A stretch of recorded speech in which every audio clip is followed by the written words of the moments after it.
Champ talk, shooting shots, they just want me to fade. But my game made when I'm getting buckets today. Crossover, pull up, bet you fall for the hezzy. Game 7, prime time is butterflies on your belly, now can you do it? Folding under the pressure, boy, can you do it? If you going, show them who better. Don't let the game slip and don't get caught in the lights. Crown me, yeah, Jordan taking off on the Baby, flight. give me all the rings right now, we the champions. We the champions. I do my thing right now and it can't be done. They said it can't be done. Give me all the rings right now, we the champions. We the champions. I do my thing right now and it can't be done. They said it can't be done. Locker room are expressing dismay over that.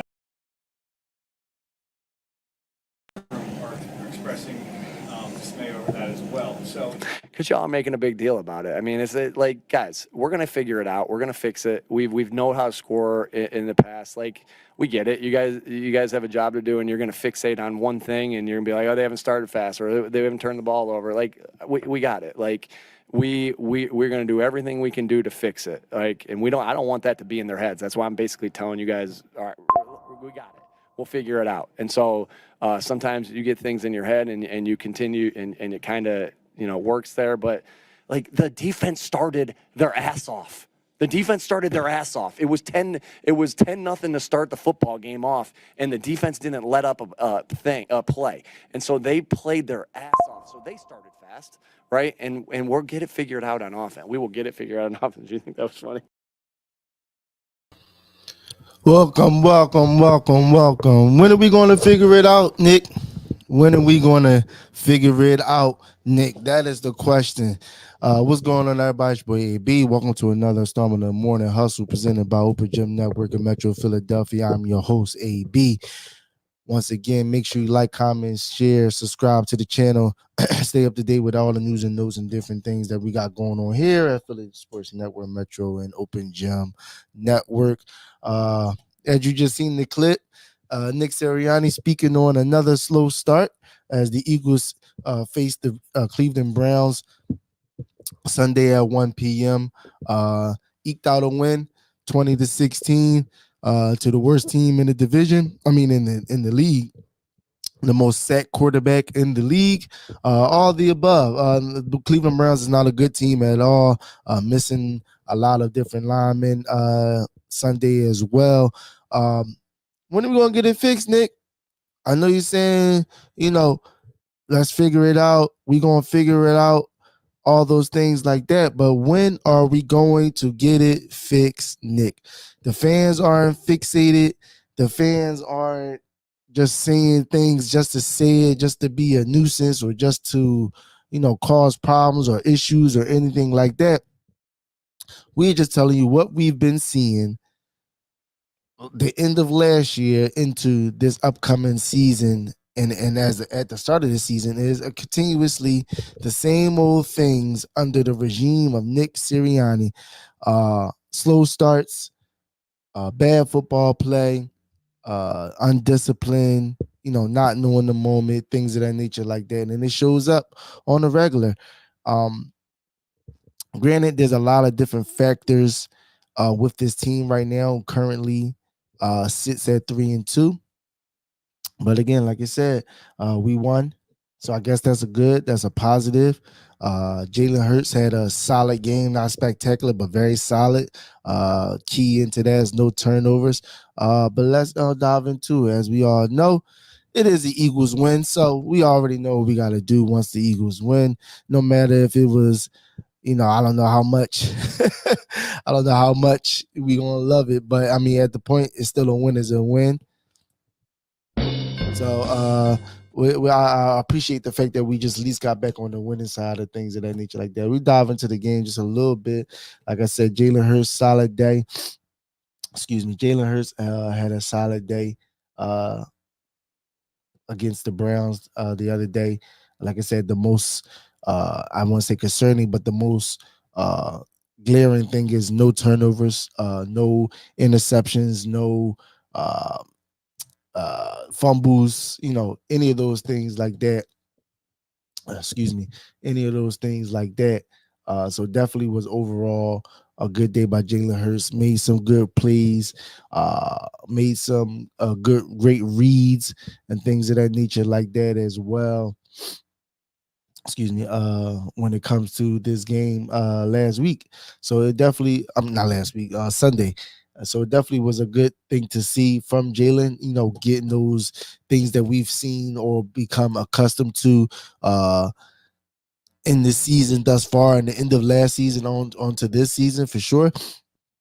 So definitely it was good to see, him get back on the good schneid of being able to just be a competent quarterback, making the right reads, making the right throws, making good throws, accurate throws, manipulating the pocket, moving out of the pocket, running when he needs to, throwing when he needs to. So definitely overall, just a general overall good game by Jay. Like I said, wasn't spectacular. I wasn't sitting here and say he was a world beater yesterday, but that type of play from Jalen Hurts, maybe a couple more touchdowns or more points in general, I feel like you can win with, and it does, and it bodes well for this team's, for the season. So Jalen finished the other day 6 for 25. Like I said, we didn't net 25 to 30 range with Jalen throwing. I feel like that's a good clip to where he should be throwing at. Anything over 30, I think, is overkill, and obviously that means we're probably losing because we have too much talent in the team that we should be throwing that much.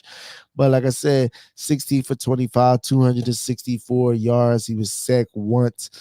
He threw for 2 TDs. Obviously, welcome back AJ Brown, Devontae Smith. AJ coming back from the hammy, and Smitty coming back from the concussion. So it's good to see them two guys back, and they showed off as soon as they got in. He ran the ball 14 times for 33 yards.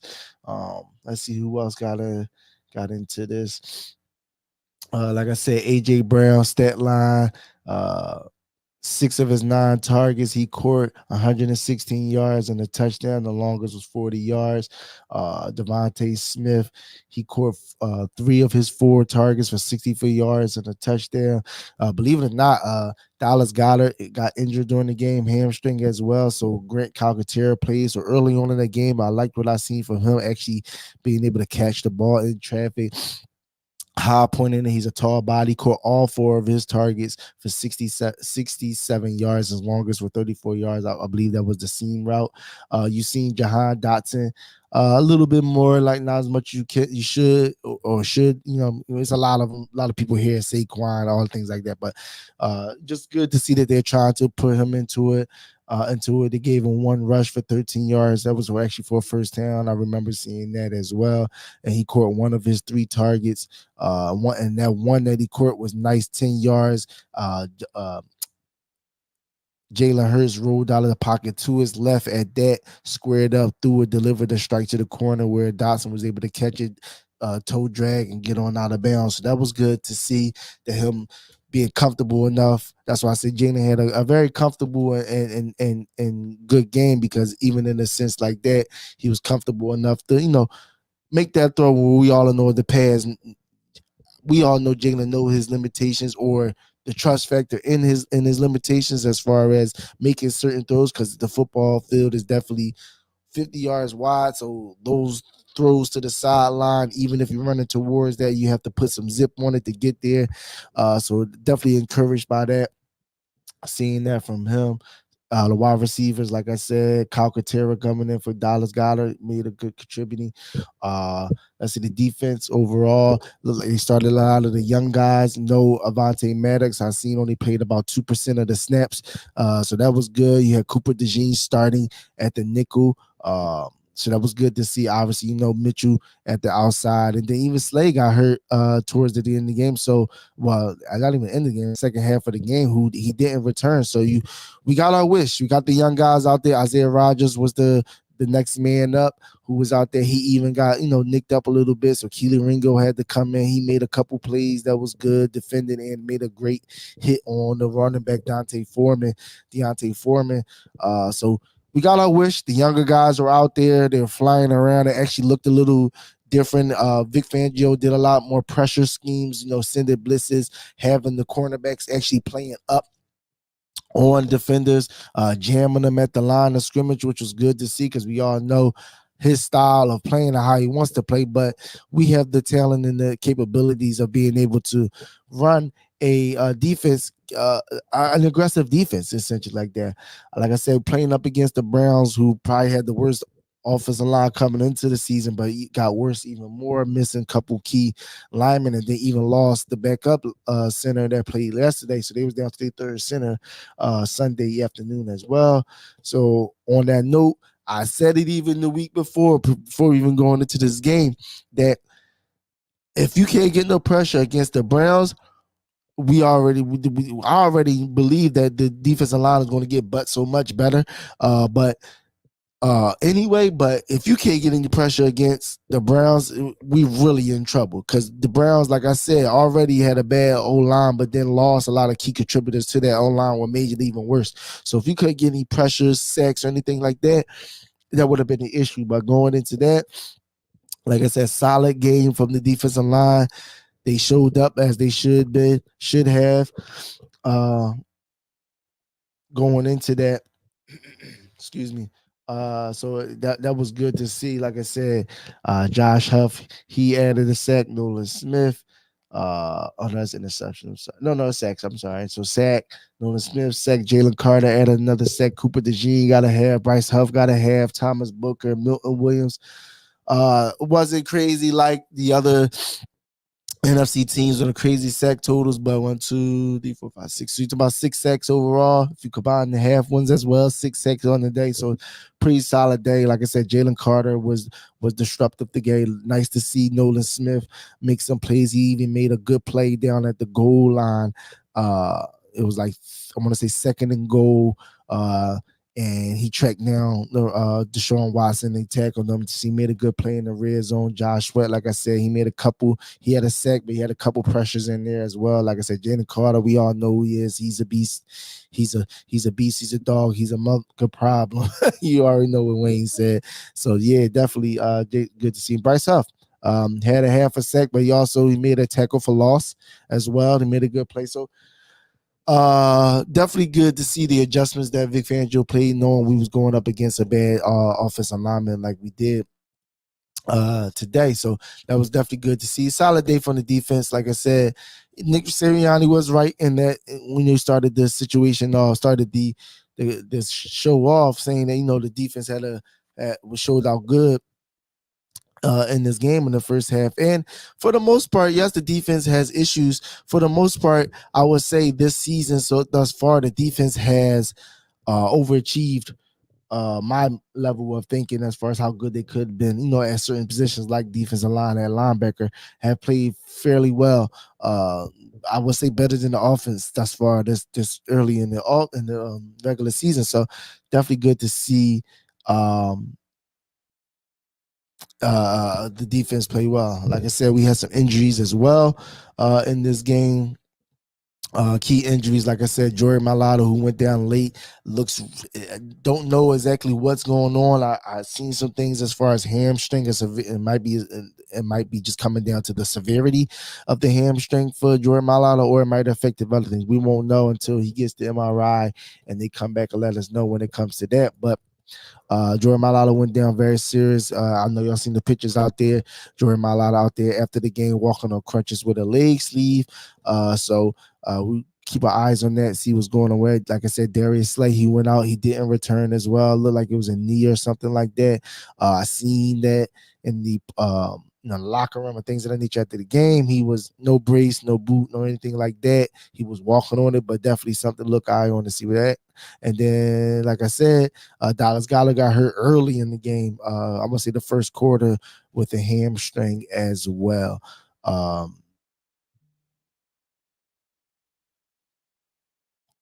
Okay. All right. So that was definitely something good there. And then also, before we continue, shout out Brandon Graham, 200th game played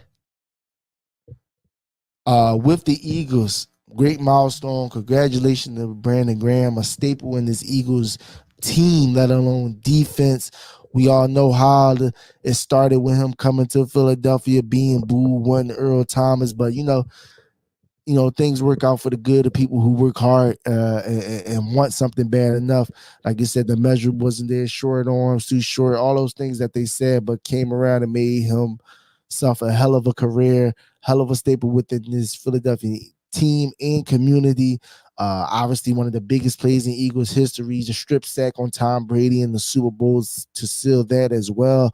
So congratulations and shout out to the guy, Brandon Graham, for playing his 200th game this season. But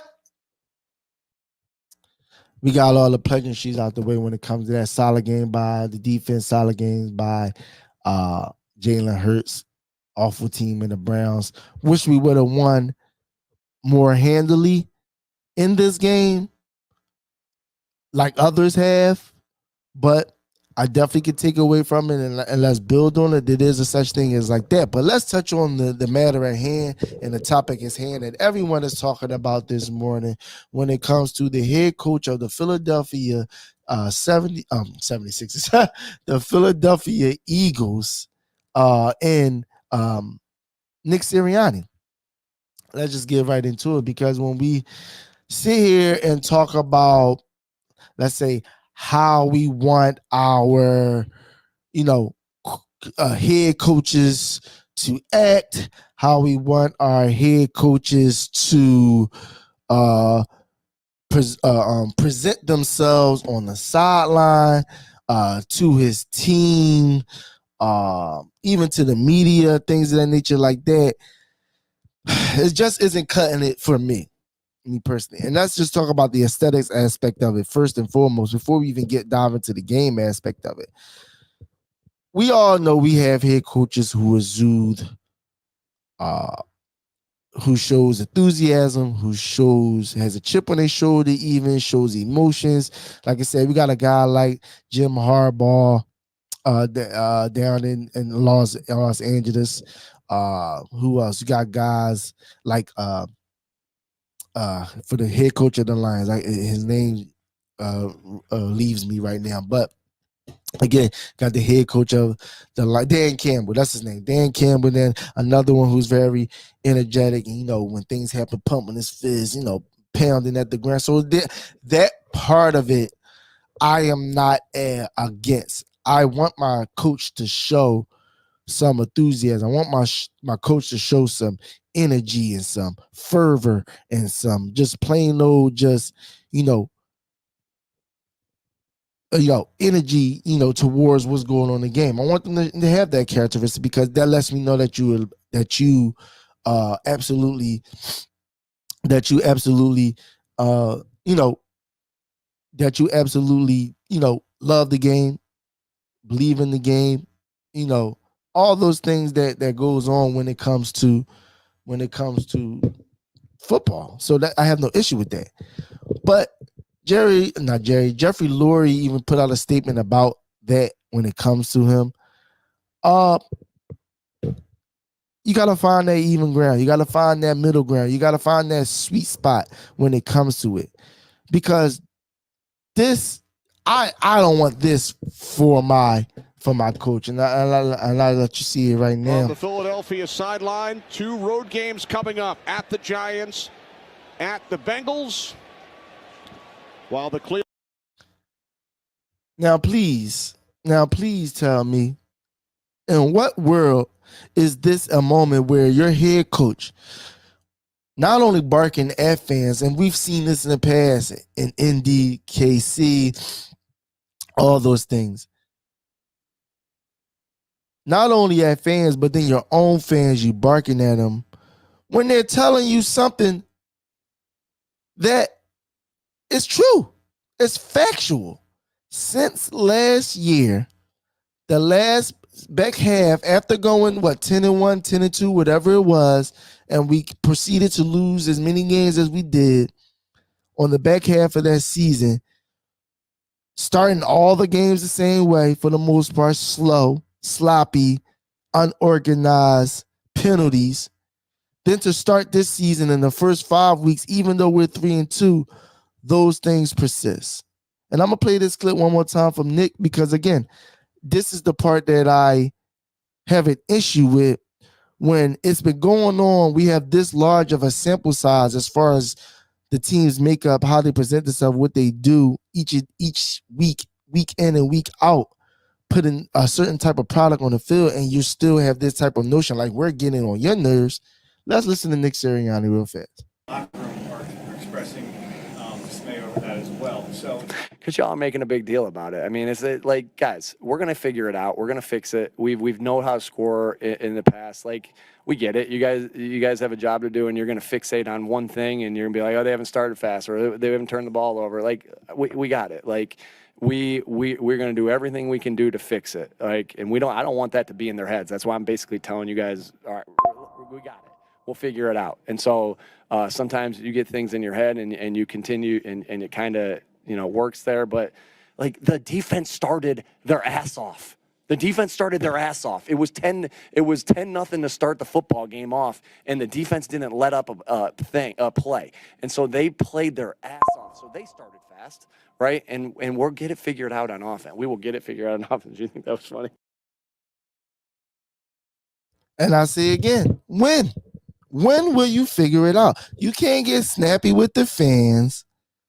You can't get upset because they're literally pointing out an issue.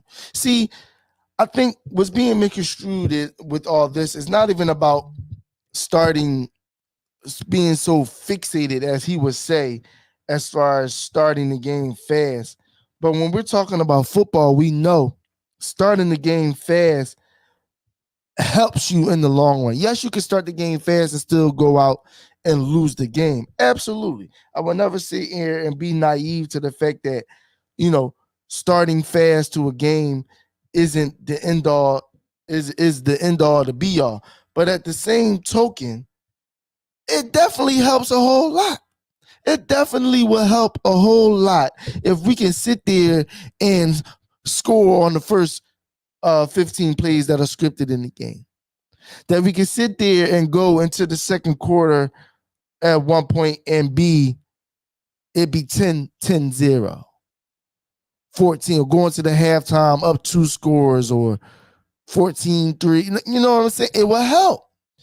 It alleviates pressure from the offense having to do too much. It alleviates the defense to have to think too much, because now we all know the offense is down and they have to play a certain way to get back the game. Not that they don't have to run anymore or do different things, but overall, all these things. But Nick, this has been happening for almost a year now. And when it comes to football terms, like I said, the back half of last year, and now we 6 weeks into the season. We're going into week 7, and you're still talking about we will figure it out, and it hasn't been figured out since last year? Last year, it hasn't been figured out. So obviously something is wrong, whether it be schematically, rather it be, the information being processed by the players, or you conveying the information, or the attention to detail, all the things that you speak of. All these things that you speak of. Something is being missed. Something is being misunderstood. Something isn't being planned right. Something is it's something. Yes, the Philadelphia Eagles or Philadelphia sports fan can be hard on its players. I do believe how hard we are on our players can be counterproductive at times, especially when we speak about today's athlete. They have a voice. They have podcasts. They have emotions. They have feelings, the different things that I understand those things. So I do understand we have to treat these athletes of today a bit different. But it can only be but so different. You're not their buddies. You're not reliving your high school, college, NFL wide receiver hoop dreams. You are an NFL head coach, probably one of the most prestige and honorable positions in sports. In sports, no other, and especially in Philadelphia, but no other sport does head coach, manager, whatever you want to call it, has more of a face value than any other sport in football. Yes, you have personalities and faces in basketball. Maybe even in soccer, they're noticeable. They're known, obviously. But an NFL head coach gets more shine than any other coach in any other professional sport, and then especially in Philadelphia. So I can definitely say, as a Philadelphia fan, when we say things or come down on you guys or boo even at the first half, because that's what's being told to me is that, or that's what is being, not told to me, but that's what's being told is that he was chirping because of, fans were booing early on in the first, at the start of the game when we punt. But they have the right. This has been going on for a year now. You come out the gate, first 15 scripted plays, the first run by Saquon Barkley goes for 5 to 7 yards, and then you proceed to throw 2 times after that. But then that's not even the issue of throwing the ball. One, yes, I will run the ball again, because when you talk about getting 7 yards on one carry, hey, go to the well again. It's okay. But throwing, I have the issue. For short drag or if someone's wide open down the field, absolutely. But you proceed to throw 2 9 routes after that. Straight down the field. Yes, it's single safety, single high safety. Yes, it's 1-on-1. I like that matchup. But knowing how we start, why we got to go for the big splash early on. So you know what happened? You proceed to throw the ball twice after that, 3 and out. Everyone is frustrated. And rightfully so. They have the right to be frustrated. Going into this game, the Eagles have not scored a first quarter point, let alone touchdown, for the past couple years. A point. I'm not even talking. I want 3 points at least. We couldn't even get 3 points. That's an issue. So as a Philadelphia fan, Nick Sirianni, no. And I can speak for all of them. No, we're just not going to accept you just telling us you will fix it or y'all will fix it. Y'all will get together and we're just fixated on it. It's an issue. Knowing how this offense has not played the way it needs to play, putting up points. So yes, we need to start off better the way we start. This team needs the energy. This team needs to see pay dirt. This team needs to put some type of points on the field, coming off that field in the first. This isn't just fans being angry. It's a reason. We haven't scored a first quarter point in years. Starting last year, the end of last year. So this isn't just something that we can just believe and think you're going to fix.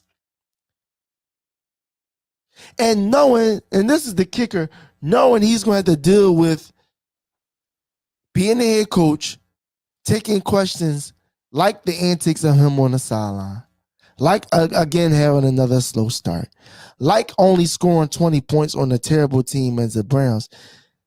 This is what Nick Sirianni's answer is to why he brings his kids up to the press conference.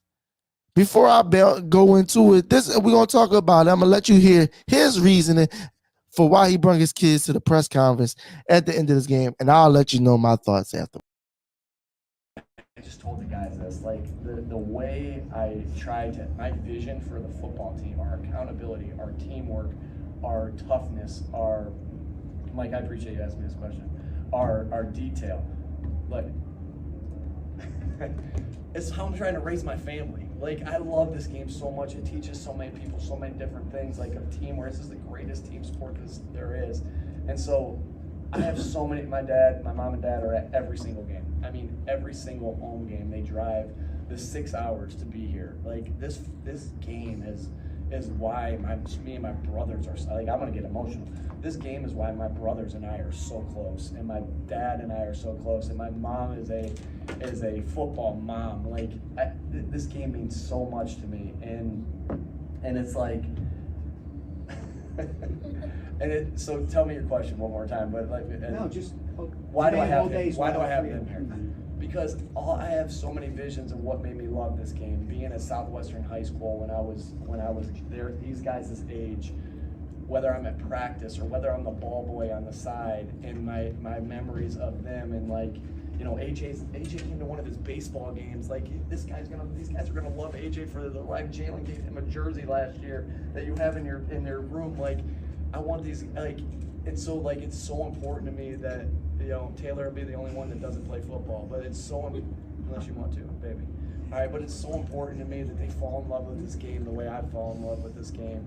And so, like, that's why they're up here. Like, I can't bring them, they have school when we practice. Like, it's not like high school football. Like, they are able to, this is the moments I can, like, we're gonna go on the field after this and play catch together. Like, these are the moments that they're gonna remember football games. And like, so Mike, I really appreciate you asking this question, because that's why I bring them up here on these, so they can get a taste of what I used to get when I was a little, and Mike Sirianni used to get, and Jay Sirianni used to get when my dad was a high school football coach growing up.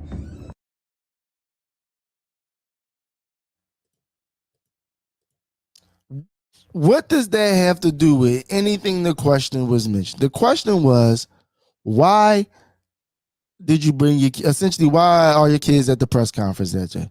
And he went on the biggest rant ever about AJ Brown giving going to his baseball game and all. Like, what does any of that have to do with the fact that you sat up here, you tried to, knowing you have to answer all these questions about what just happened today, why you struggled against a bad team, why you had another slow start, the antics on the sideline, what can you do about this offense getting better? You bring your kids up because you know that's a tactic, it's a media strategy, a good one at that media isn't going to ask outlandish questions when your kids are up there, because obviously you can get grilled at times, it can get personal, whatever it might be. But instead of you being up there being, again, one of the most prominent positions in sports, or prominent jobs, period, of being an NFL head coach, this is a part of the job. This is the thing that you have to do after each and every game, post game, and even when you get back at home, back at practice, you have to answer questions. And I feel like that was a sly move, or a, you know, I ain't gonna call him a coward, but you know, he hid essentially like that from what was coming, because we all watched that game. It was no way you can leave that game outside of the few bright spots. Like I said, DBs, the young guys are out there. They look like they showed some promise, even though Deshaun Watson stinks. You know, once you took away the rub downs for Deshaun Watson, I don't know what happened. He just lost all his mojo. When he couldn't get no more rub downs, he lost all his mojo. He can't do a thing, run, pass, throw, anything. Deshaun Watson, golly. But the young guys show some promise, speed, tackling ability. So you got them out there, the D-line, maybe playing against this bad defensive line, this bad offensive line, this bad offensive line. Maybe that'll light something under them. Maybe they figure some things out. Maybe they could, you know, get things going. And even though I believe they can get much better, maybe this, you know, they could build on this and just get, you know, marginally better. Linebackers didn't splash, but it didn't hurt us neither. Njoku, he had a couple good catches early, but not much from the tight end, who's a very good tight end. I believe Nakobe Dean led the team in tackles with 15 this week. So defense was solid. Like I said, AJ Brown, Smitty back, We all know Jaden was going to be much better with those guys back, so they were solid. They didn't hurt us, no turnovers, things of that nature. Saquon is still Saquon. Didn't have the best game, but still Saquon is Saquon.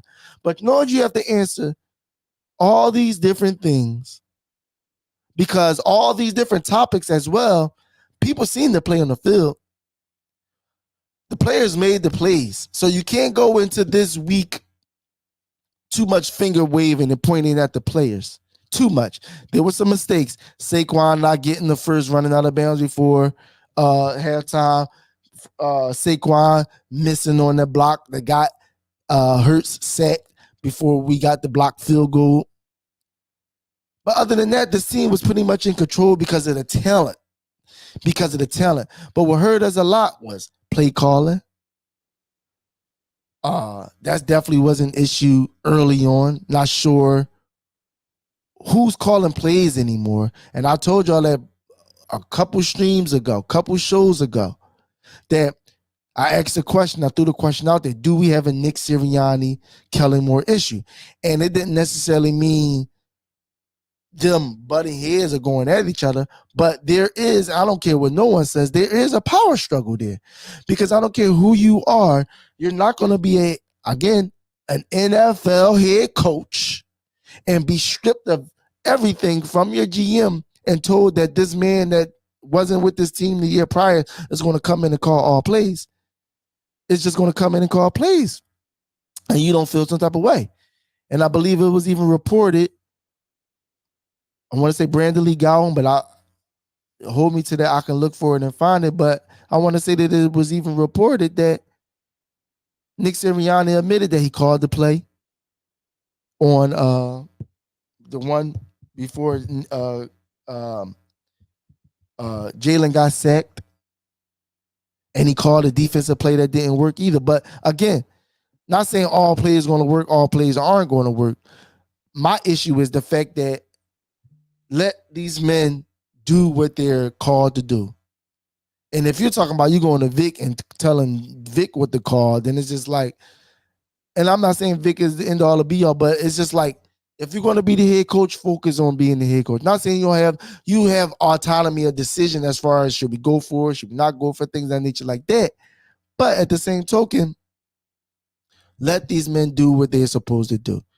And Kellen Moore isn't absolved from this as well. Again, do I believe it's a power struggle? Yes. So do we always know who's calling what plays and what plays are being called? We don't. So I won't sit here and be naive to the fact that it maybe some plays Nick Sirianni called and they did work. Maybe some plays that Kellen Moore called and they didn't work. But either way, I still speak on it. We look uninspired at times. Absolutely. Absolutely. Very, very uninspiring as a team as well. What's going on? I appreciate everyone stepping in, having this conversation when we're talking about this game. Got Sixers on the menu as well. Dallas sucks as well. So we got a lot of things to, touch on before we get on out of here. Now it's going to be a very long stream. But again, it's going to come down to coaching. Kellen Moore, again, I don't know, anemic or allergic to using Saquon Barkley in different ways than just Barkley run right, Barkley run left. Where's the trap plays? Where's the draw plays that we've seen? Where's the sweeps? And someone brought up the fact that we don't, a lot of those things that are run out of under the gun. I mean under center. And I know we all know Jalen isn't the most comfortable under center. But you're the head coach. This should be taught every day, every week in practice, because it has to be.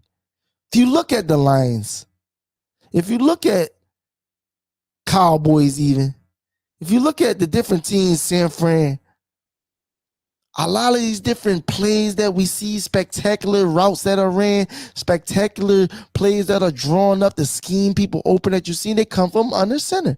So I understand it because you have the motion element, you have the backer element, you have the tight end and slot element, and you don't see the ball. The quarterback is moving from center yards back to create a play. So you're not just standing right in front of me, and as a defense, I can see the quarterback, I can see the ball, I can see where everyone is at in front of me. So I understand them. But these are things that have to be Nick Sirianni, head coach, instead of trying to be a player or relive your life as a football player through them. How about be a head coach? How about be a head coach? These are the things that we need to see moving forward. And I'm not going to get overly aggressive or overly overreactionary to last night. Overall, yes, I will state that wasn't the win you wanted to see, and it doesn't move the needle for me to think we're winning a Super Bowl this year. I got to get back to that fool. I have to get back to winning a Super Bowl, and I'm just being honest. And I root for my team every week. If we go out there and prove me wrong, I want to be proven wrong. I want you to turn around and say, I told you so. But you cannot sit as a fan or any contingent of a football fan in general and watch the team and think they're winning anything. Not the way it's set up presently. Yes, we had a good game from Jalen Hurts this week, but can he continue to have no turnovers and deliver the ball, deliver strikes? Can the play calling get better? Can we utilize other players more? Can we utilize other routes? And like I said, to Kellen Moore, again, I don't know who's calling the plays in or out, Kellen Moore or Nick Sirianni. And this is why I say, this is Kellen Moore with the number one wide receiver last year being with the Los Angeles Chargers. This is Kellen Moore offense last year with the Chargers. And this is their number one wide receiver, Keenan Allen versus A.J. Brown. So I'm going to pull up Keenan Allen's routes from last year, everyone. This is last year. This is last year. That's Keenan Allen last year. You see, he's everywhere. Across the middle, down the field, in the slot, on the outside. I see some bubble screens. I see some drag routes. I see some out routes. I see some deep middle end digs. So that's just last year against Minnesota. And like I said, last year against Minnesota, targeted 20 times and caught 18 of them for 104 yards. That's him last year in one game against the Minnesota. Now look at A.J. Brown. This is A.J. Brown this year against the Cleveland Browns. 9 targets, 6 catches, 116 yards, 1 touchdown. I don't know. Who offense is it? Who's calling the plays? Because if you're telling me this is Kellen Moore last year for the number one wide receiver, put him everywhere, inside, outside, on the line, off the line, slot, wherever, and he can run all over the field like that with 20 targets. Granted, AJ had more, that's yak yards, so 215 yards.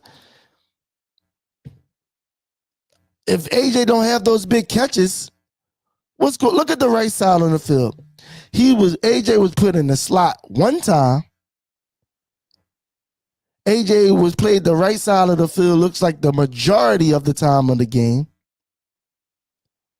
And all his routes are just in that vicinity, no farther than about 15 yards he ran. Then on the left side, one play in the slot, and the others was all from the outside. And when he's on the left side of the field, it looked like he's only doing one thing and one thing only. He running a 9 route straight down the field. Straight down the field. Versus Keenan Allen, that he had him everywhere. So again, I don't know who's calling the plays, whatever. But you can't tell me this is Kellen Moore last year and this is also Kellen Moore this year. When you have it look like a more explosive receiver, I believe in A.J. Brown. Probably not the better route runner as Keenan Allen, because Keenan Allen is a beast at route running. One of top 3, at worst top 5 route runner in the NFL. Hands down. But even with that aspect of it, A.J. Brown is too talented. Absolutely too talented for him to have this. as his route tree on. And this is just against the Browns, but this is essentially every week starting since last year, the end of last year going into this. This is A.J. Brown. I don't know who's calling it. I don't know what the issue is. But again, something has to change. This offense has to evolve, has to do more if we expect to do anything. We can't just expect Saquon to just break for 60 yards and or get us close to the line of scrimmage and we push our way in. We have to be more involved. And I seen some things. The crosser to Devontae Smith. Good pass by Jalen Hurts. Great run, great scheme. It was a pick play. No one ran into the defender. So all those things, like I said, you have plays like that are drawn up. But the scheme went wide open for a touchdown. But then you got also just throwing non-routes all day. Yes, it's man coverage single high. I understand. But that isn't the only thing you could do with A.J. Brown. He can be, A.J. Brown easily could be 100 catch, 1,250 a year. Yards, that is. Each and every year, if you utilize him, at minimum, if you utilize him correctly. I'm not sure what we have in our coaches, what's going on. But I say the same thing every week. Because it's true. It's absolutely true. Absolutely true. Because there's no way. There's no way it's that big of a contrast between offenses from last year to this year. It's no way. You cannot explain to me and tell me that that's the same offense that being ran. I just cannot believe it from what I've seen from last year. Because think about this. Kellen Moore just got here this year. And the fans are still complaining about slow starts, stale offense, the offense not doing much things different. That started last year. Actually, the same type of offense has been running the last 2.5 years. But when we started losing, the talent isn't bailing us out. Still the same offense. Get close enough, do a tush push. Look like we're doing a lot of the same thing this year. Even with the added element of having Saquon where you can screen plays, check downs. Even though you had a bad play yesterday with the check down, you should have got the first. Absolutely. That's on you, Saquon. But check down, swing routes, put him in the slot, put him in bubble screens. You think Saquon can't take a bubble screen? All this, and we still doing the same thing. So we have an issue. Whether you want to believe it or not, y'all let me know what you believe. But we have an issue because there's no way this is the same offense from last year in Los Angeles with the Chargers and this year with the Eagles. And we're still looking like last year Eagles when Kellen Moore wasn't even here. I'm sorry. And that answer, as far as slow starts, we're going to figure out. We cannot believe you as a head coach that we're going to figure these things out. That luxury of yours, of us just believing in the head coach and the team that your guys going to figure these things out when it comes to slow starts, those days are over, us believing that, because it's too much of a trend.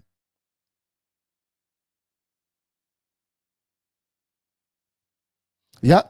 And I agree.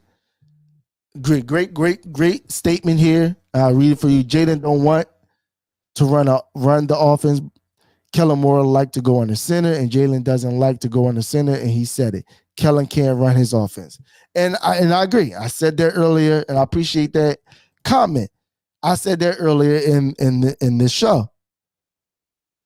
You a head coach. Jalen is the quarterback, and you are the head coach. Jalen is the quarterback, and you are the head coach. Jalen is the quarterback, and you are the head coach of the Philadelphia football. Put his behind under center then. Put his behind under center. Because at the end of the day, if you want to keep your job, because anything short of winning a Super Bowl this year, I can't see a lane where Nick Sirianni is back after this year. And I know that's far down the line. I'm talking about presently speaking, the way the team is playing right now, I can't see it. If they go on some magical run, 10 straight wins, maybe get to the NFC Championship game, maybe lose maybe by 3 on a game-winning field goal or something like that. Outside of that, where you can be like, all right, maybe he fixed it. But even in something like that, these things that we've been speaking about since last year going into this year have to be corrected. Defensively, offensively, all those things have to be corrected. Play calling, decision making, Jalen getting better, Jalen being able to go under center and shotgun, because I said it earlier in the stream. The shotgun, everyone is right there in front of you. Defenses love shotgun for the most part because it makes it easier to defend. I can see the quarterback. I can see the football. There's no misdirection. The running back's right there. Got one in the slot. You can see the offense much better. There's no trickery. There's no misdeceiving. None of these things.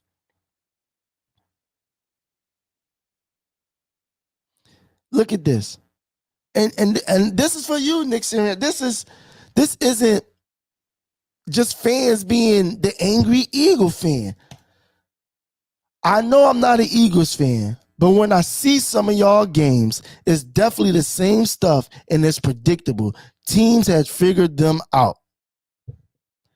This is coming from someone who's not, and I appreciate your comment, that's not an Eagles fan. That is not biased. That's not going to try to make things up to make us feel better. So if you're telling me a fan of the game that's watching it at home can see it's the same crap, you think 32 other defensive coordinators in this NFL, not even 32 because mine is y'all, but 31 other defensive coordinators in this NFL? Shoot, even our own defensive coordinator probably looks at us and sees it's the same old crap that's going on. So yes, 32 defensive coordinators in there don't see that they're doing the same things, that they don't have a read on it, that they don't know how to, adjust and figure things out.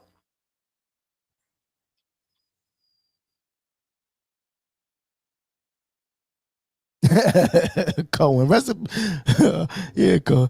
Yeah, but seriously though, just seriously though, something has to change.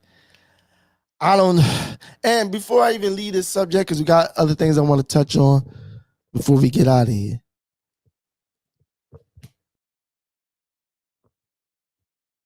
What's going on? Nick Sirianni, Kellen Moore, Jalen Hurts, we all know, have things they need to do. Fix, get better, whatever you need to do. But a lot of this falls on Howie Roseman as well. We will not sit here and observe Howie Roseman just because he made some good plays, some good transactions rather.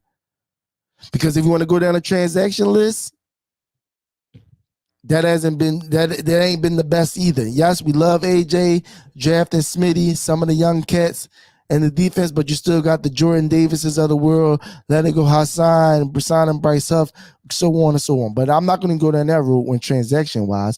But if you want to go into just the fact of the fact of the matter is, Howie Roseman wants control. Howie Roseman, since the day he was sent to the janitor's closet, to the equipment closet from Chick Kelly, has came out and always never said it, but actions speak louder than words. He wants control. He wants a person where he can make the decisions on who plays and who doesn't play.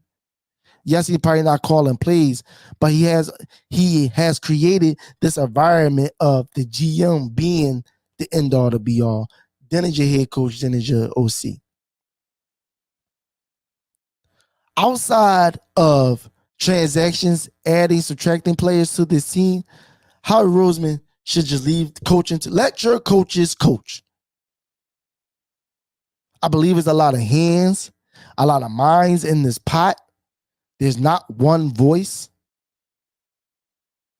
And then the one voice that they do have doesn't look like, to me personally, my opinion, doesn't look like he has the biggest voice. And that's Kellen Moore. Again, not absolving Kellen Moore. I understand he has issues. I want Saquon to get the ball more. But I am confused. I just showed you. I am confused as to who's calling plays when you got this last year from Keenan Allen and you got this year from A.J. Brown. Something has to give. We will see. We have 2 road games coming up. One is divisional game. That's coming up. Let's see if I can pull up this schedule for you guys. So we have next Sunday, we up in New Jersey because there's a New York Giants. So the return of Saquon next week. And then the next week, we're in Cincinnati. So as you can see, the Giants are definitely have some talent. Daniel Jones is still a question mark, but the Giants have some talent. They should have their stud wide receiver and Neighbors back, who should be out of, all circumstances should be out of concussion protocol by next week. He missed another game. And then you got Cincinnati that we just seen what they can do. Jamar Chase, Joe Burrow, who ran for 40-something yard touchdown this past week. T. Higgins, Zach Moss, Chase Brown, who's coming to his own as a running back.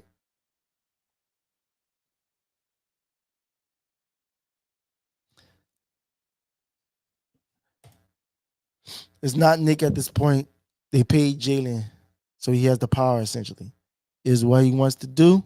Hurst said he don't like going to center. And if it going to do it and the coaches don't have it in them to step in, and you can't run stretch zone runs and Saquon because he's a shotgun every play. Again, I understand exactly what you're saying. Because I'm with you. We all know Jalen is comfortable in shotgun, and partially is because he's short. Let's just call it what it is. He hasn't developed that talent of like Drew Brees, who was able to lift his head up and look over the offensive lineman and still digest what's going on out in the field and deliver the ball. But again, that should not be an excuse to not run the offense that you need to run. And if you're telling me that this quarterback can only play one way, and this is the end result of his playing like that, we got other things to discuss. And maybe the sentiment of Jalen not being the guy is really true. I don't believe that. Granted, I was one of the ones that wasn't the biggest Jalen Hurts. I ain't gonna say like fan or supporter. I just, like I said, for what I've seen out of college, I don't watch a whole lot of college. I didn't think, he's ready to step in and be the starter, but he proved me wrong. I love to be proven wrong for my own team. But since then, I haven't seen that type of Jalen since. I've seen flashes, but I haven't seen that 2002 Jalen. So moving on, because I'm done with Nick Sirianni. We got a whole season to complain about him. Moving on and other things of football. I guess to cheer us up a little bit. We all know about the Cowboys last Sunday night getting shellacked by the Detroit Lions. The Detroit Lions.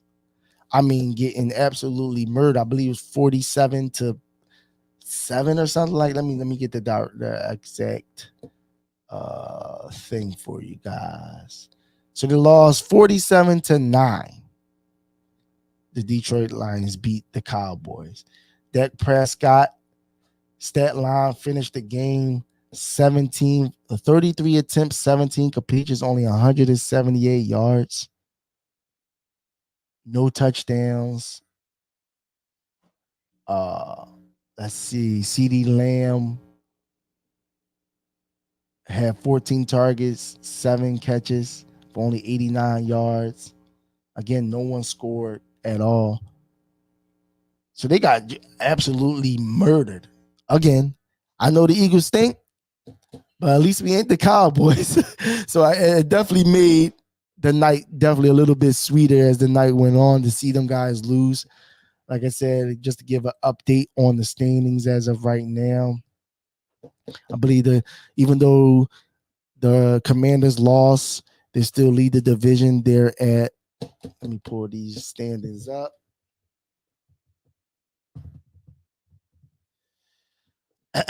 Excuse me. All right. So as of right now, National Football. Okay, as of right now, like I said, Commanders still lead. They lost yesterday, but they still lead the division at 4-2. Eagles jumped to the second spot, 3-2. Cowboys 3-3. Giants lost 2-4. So, excuse me, 2-4. So again, right in the thick of things, pause. But right in the middle of all those things, we just have to get out of our own way as the Philadelphia Eagles. We just have to get out of our own way. That's all it comes down to. That's all it comes down to, is that we have to get out of our own way. And the Cowboys think. I mean, I'm just happy about that overall. I mean, the Cowboys are, for all the talent that they had and some left over. I know Michael Parsons wasn't there again last night, but offensively, they only scored 9 points against the Lions is absolutely nuts. When literally the week before, I believe they played, it was the game of the week with all the points they played. I believe it was like Atlanta or somebody. Don't quote me, but again, both teams putting up mad points. So for you to have CD,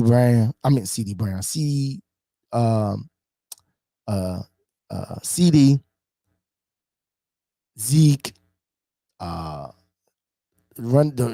Dowling, who y'all said was supposed to be a good running back. Got Ferguson at the tight end position. Cooks didn't play yesterday, but you got Tolbert and Turbin.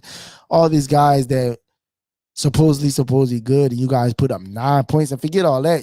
The quarterback you have just got paid and supposed to be a top quarterback in the NFL, and you put up 9 points at home against the Lions, who look like had your number for the last 2 years at least. Yeah, man. Thank you, Dallas Cowboys. Now, I'll tell you one thing. I know I said Nick will be gone if this continues. That also goes for Kellen Moore. And you got a guy out in Detroit. Got Jared Goff right real good. Ben Johnson. Just think about it, especially if the Lions continue to play the way they play.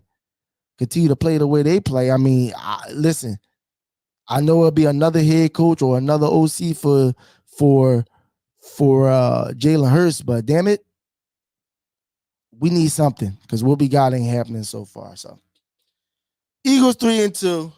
Eagles got work to do. Nick Sirianni is on the hot seat. Kellen Moore better get it right. Jalen Hurts better get under center. But the Cowboys still suck. The Cowboys still suck.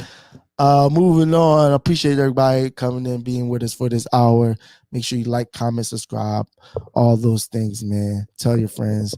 Every weekend after Eagles games, after Sixers games, we're gonna react to it here on the Morning Hustle, presented by Philly Sports Network, Metro Philadelphia, powered by Open Gym Network. But we got some more preseason action coming up this week.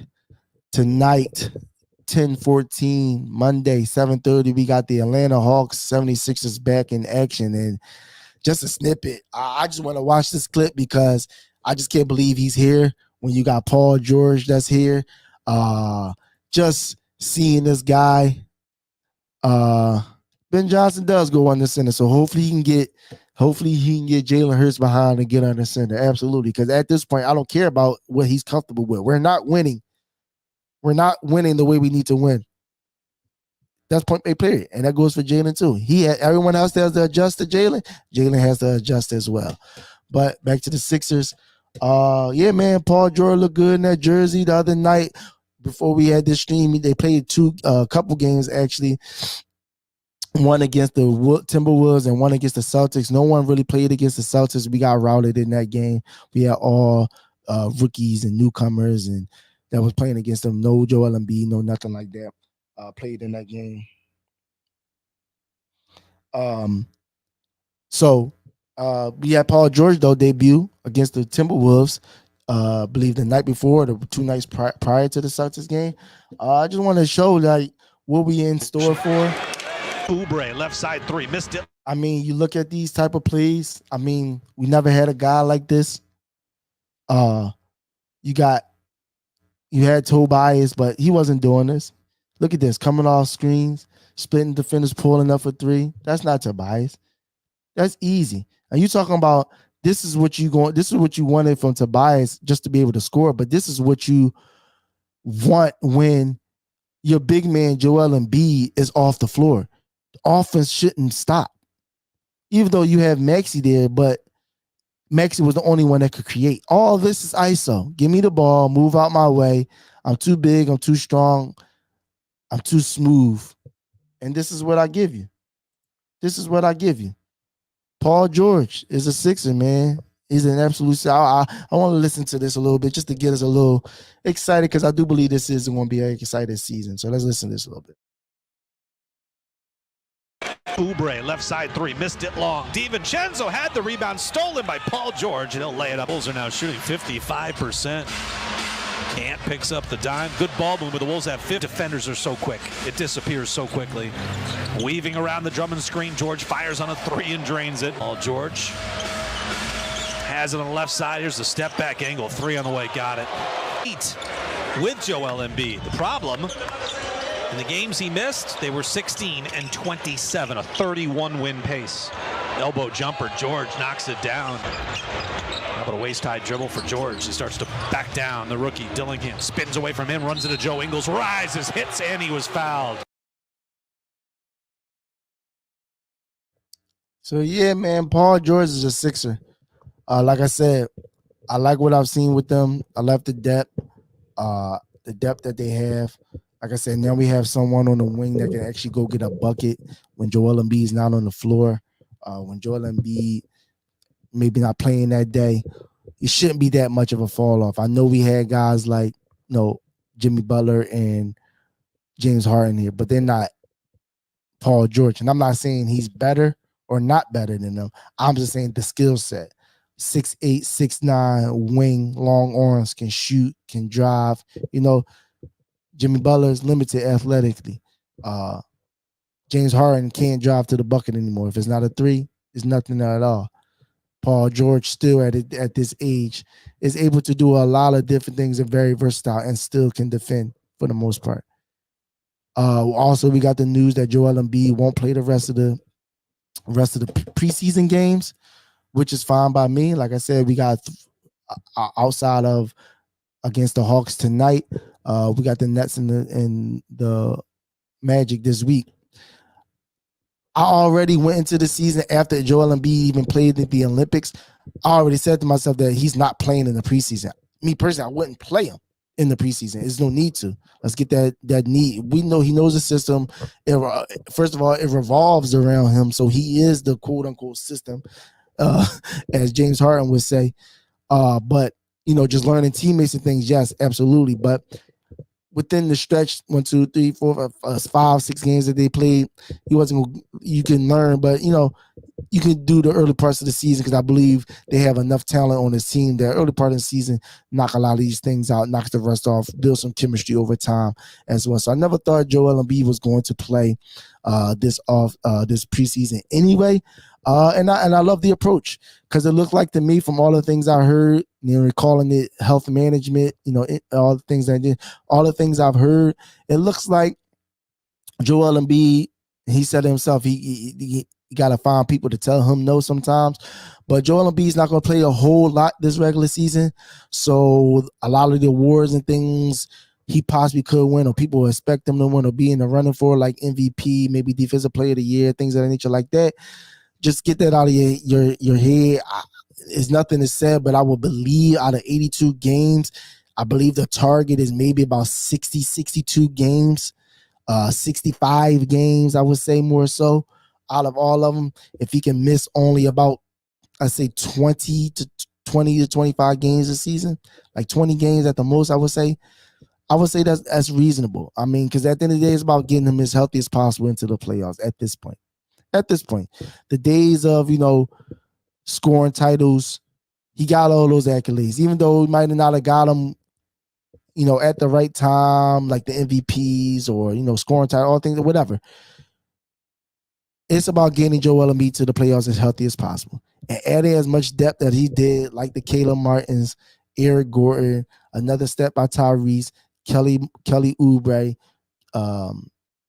the Jared McCain, who's been oppressing in the preseason so far and in the training camp with his shooting and just energy overall. All those guys. Yabusele from the French national team. All those guys, Drummond, Reggie Jackson. It's a lot of guys who can handle the ball, who can score, who can defend, who can shoot. So the regular season is going to more so tend towards those guys going into the season. A lot of playing time. A lot of playing time to those guys, I believe, early on. And a lot of rest periods for Joel Embiid. So I believe that is the strategy going into this season, really, narrowing down how effective we can be with him on the court while also being conscious of, making sure he's as healthy as possible going into the preseason. So I look forward to that come this upcoming preseason. But we got a long season to go. We all know the Phillies. Last time I seen you, Phillies was in the playoffs. They got knocked out. They're at home. I'll do a whole nother show on that because at the end of the day, some changes need to be made when it comes to that lineup. Maybe even managerial, but I'm not gonna put too much on the manager because at the end of the day, players have to play. The lineup, I feel like, is just capped out in a sense, especially with all the guys at the top. Trey Turner has to be expeditiously better. $300 million and you can't get a hit and you're still swinging that bull crap. That's not going to cut it for this team. Go get Juan Soto. I don't care how much he asks for. If you got to trade people, Alec Bohm experiment. You thought he would take a step forward. Nice player. But can you really afford for another year with this window, with these contracts, to have him playing at third base? Still coming into this. I still believe moving Bryce to first, not a bad thing, keeps Bryce more healthy for sure. But when you don't add or you lose a bat like Rhys Hoskins, it just is what it is. I know he wasn't the best defensive player at first, but when you move Rhys Hoskins, who's produced runs, home runs, whatever it might be, and you want that production to come back from another guy who makes $300 million in Trey Turner, and he doesn't produce, that's an issue. Bryce Harper, and this is back to the Jalen aspect. If you're still in here, who's that? Ace Hampton. The same thing for Jalen when it comes to Trey Turner. Bryce Harper. You can want all the things that you want. Bryce Harper's aspect. He wants his guys there. He wants his friends there. Trey Turner, things of that nature like that. But if you want all these things, your guys have to come to produce, and vice versa when it comes to Jalen. You want all these things. You want to just do shotgun, all these things of that nature like that. You got to be able to produce. So Phillies stink. They lost in LDS to the Mets, who got hot late. They couldn't hit, were for nothing. Had some gritty pitcher performances, but they lost. Sixers in full effect though. Regular season starts very soon next week. The Eagles got to get it together. I'm not sure what can happen, what's going to happen, but I'm interested and intrigued to see what's about to happen. So we will see going forward in this season. Eagles, Sixers, Flyers on the deck. They had their first game, I believe, this week as well. I believe they won as well, so have them on deck as well. So should be an exciting season. Dallas sucks still. And make sure you like, comment, subscribe, and follow my pages on everything at only 1AB on all social media platforms. Make sure you follow PSN, Philly Sports Network, Metro Philadelphia, and Open Gym Network, and staying locked into everything we got going on. And until next time, this has been the Morning Hustle Show.